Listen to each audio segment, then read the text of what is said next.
Good morning, students. This is week of May the 26th. As you know, you had no school on Monday. It's a 4-day week, so please pay attention. This is going to be a shortened week, okay? The schedule is going to change a little bit. So on Tuesday, you're going to have Prodigy. On Wednesday, there's Khan Academy. And then on Thursday and Friday, one more time, on Thursday and Friday, you have an assessment. Okay, so the goal is that it's going to be a very important assessment.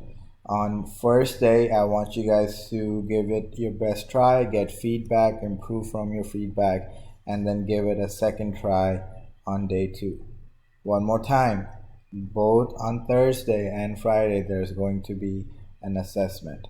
All right, another change is that the tutoring is going to be from 2:30 to 3:30 because I'm giving some students Q3 makeup assignments, so I have to change the tutoring date time a little bit. If you have any questions, please feel free to message me. All right, hopefully you guys have a great day and enjoy your week.